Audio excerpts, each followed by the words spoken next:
Hello everyone. As most of you know by now, my name is Linda Cafe, and thank you for viewing my trauma explanation summary. Okay, it's difficult for me to speak to someone that's not really there, because even as a child growing up, I didn't have any imaginary friends. I had so many siblings, I didn't need them. Anyway, so getting past that point, let me begin by saying that I am about to interview a 22-year-old Afro-American female, single parent of one son, age 4. She works as a sales clerk at Macy's department store, and she has been referred to counseling by way of her 2 older brothers, one who is in the military, and the second who is a long-distance truck driver. Her brother, who is a truck driver, is not married, but he has a long-term relationship through which he has two children. Her other brother's in the military. He is known to be single and has no children to date. The reason that my client, whose name is Loretta, has come in for counseling is because approximately 3 months, 90 days ago, she unfortunately lost both of her parents at the same time in a horrific car accident. Since that time, she has been displaying symptoms of depression. She has loss of appetite, loss of weight, great anxiety. She's very tearful. She has times when she's she's upset, easily angered, brought to anger. And I hope I said tearful. She's very weepy. And her brothers are most concerned. Oh, she's also become overly protective of her son, according to her brothers, and that she won't allow her son to be out of her sight for any longer than a period of maybe an hour or 2.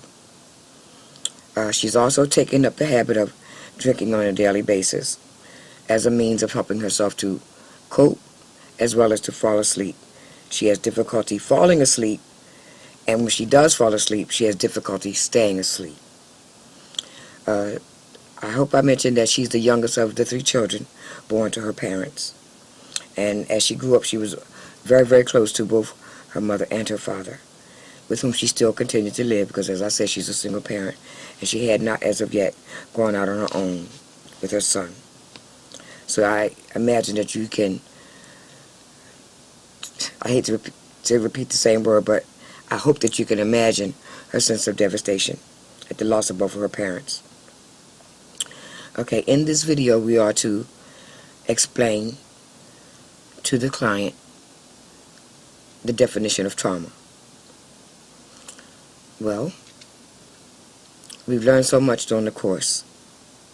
But for me personally, I find this difficult because over the past 30, 31 years, it's always been my style to meet the client where they are.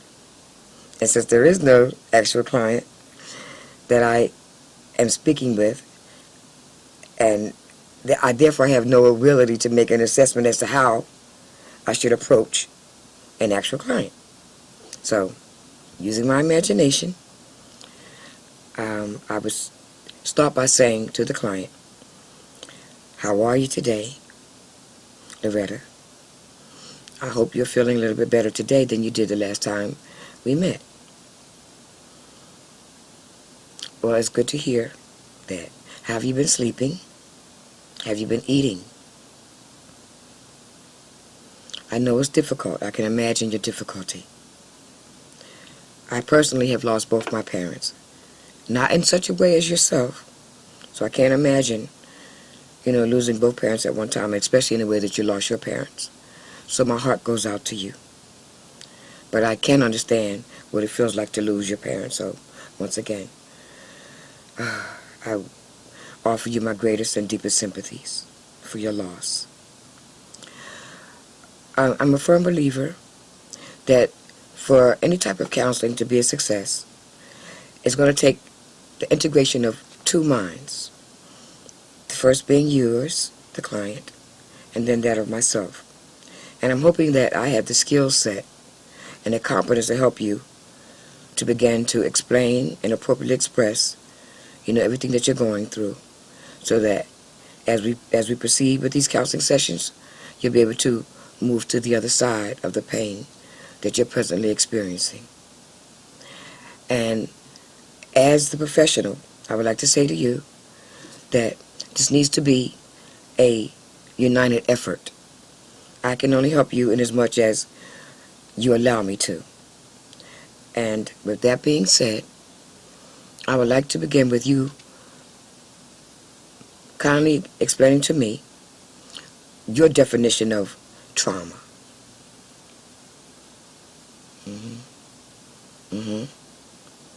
I can appreciate that. So you're correct.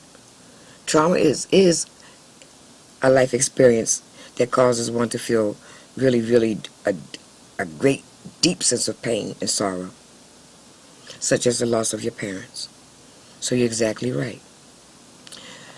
As a professional, I would like to add to with your permission, to add to your definition by saying that what you said is right. It is a great sense of pain, but it not only affects one physically, but it also affects one mentally. And basically, everything that's happening to you, your loss of sleep, your loss of appetite, your feelings of depression, your crying all the time, your deep sense of sadness, even all the way down to your drinking, which I understand that this is something that's new to you. And I understand also that you're using it as a coping mechanism. But hopefully, as we work together, you'll be able to find some more appropriate ways to cope and deal with your sense of loss. I'd also like to say that not only do I understand on the basis of having lost my parents, but I also understand on the basis of having lost my only child. He was only 29. I was a very young mother. Just such as yourself, I became a mother at the age of 18, just as you yourself did. So I can also understand your tendency to want to hold on to your son and to protect him. However, once again, as we continue to build our relationship and we begin to work together to help you get to the other side of your pain, you'll be able to loosen the reins on him a little bit so that he can once again run out and play and go places with his uncles and cousins and things of that sort. But right now, I understand your need to hold on to him, and I need to say to you that it's okay. Okay, now that we understand that trauma is considered, from a social work perspective, as any type of life experience that causes one a certain amount or a deep amount of mental anguish as well as physical uncomfortability. Just by way of example, it could be persons of war who have been in war. It could be victims of sexual assault. It could be victims of domestic abuse. And just like in your case, it could be the loss of one's parents or a child. So what you're experiencing is very, very normal. It's a normal reaction as a human being, because we're programmed in such a way that we are affected by the things that happen to us externally.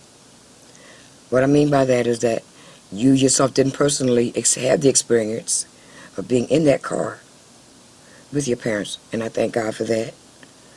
However, externally, outside of yourself, you lost two people who are most important to you.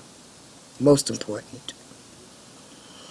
However, with that loss, what you did, or what you're continuing to do, is you are internalizing the feelings, the pain. When you think about it, it goes through your mind and it affects all the other senses. It touches every part of you. It runs so deep down into your heart, into your soul, into places where nobody can see or understand except you and the God of your understanding. And me as your therapist, it's just my hope that I'll be able to help you to reach down in there and one at a time pull up these feelings that you're having. The depression, the loss of appetite, the inability to sleep, even your physical pain, because I remember last week you told me that you've been having headaches. Though that too is a symptom of your sense of loss and your sense of grief. Okay? No one can stop you from feeling what you're feeling. No one can tell you how long to feel it. No one can tell you how to express it. However, I'm glad that you came in to give myself and the agency an opportunity to work with you, and hopefully we'll be able to help you, to begin to feel better. I'm not going to lie to you and tell you that it's going to happen overnight, because just like anything else, when you lose someone very, very close to you, and unfortunately you've lost both parents at the same time, it's a process. By way of example, again, if I may, when I lost my son, it's been almost 19 years ago. And in some moments, I still find myself feeling like it was just yesterday. And that's okay. As long as I understand that it's a reality. It's something that happened, something of which I had no control. And I was in no way responsible. And based on my faith, it was God's call. I don't know if you're a very spiritual person or not. Oh, you are? Well, I'm sure that your parents raised you to be a believing person. I understand, from our conversation last week when we were doing your assessment, that when you were telling me about your childhood a little bit, that your parents used to make you go to church all the time. Well, welcome to the club, mine too. And in moments like this, it can be a great source of help, our spirituality and our faith, and something greater than ourselves. Okay? So, I would like for you now, if you would be so kind, to restate for me, if you would, in your own words, what is the definition of trauma? Not the definition that Webster's dictionary has, but from your own personal life experience of what you're going through now. What is trauma? What type of trauma are you experiencing? And it's okay if you become emotional about it. I'm right here. I'm here with you. Okay, and my ears are open as well as my heart. So whenever you're ready.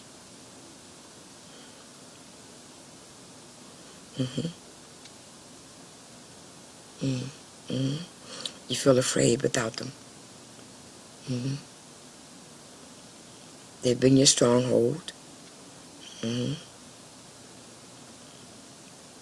never had to worry about anything as long as they were here. Oh, and you feel you have a greater sense of responsibility now that they're both gone. And you're afraid that you won't be able to do it by yourself. Well, let me just stop you right there and say this to you. Every single thing that your parents have instilled within you, it will come to surface. You're going to surprise yourself in some moments. Because I certainly do. Like I said, I lost both my parents. And I find myself sounding exactly like my mother. It's amazing how we turn right into them, right? Well, I hope that brings you some sense of comfort, because even though they're not on a physical level with you, all the lessons of life, how to be responsible, how to care for yourself.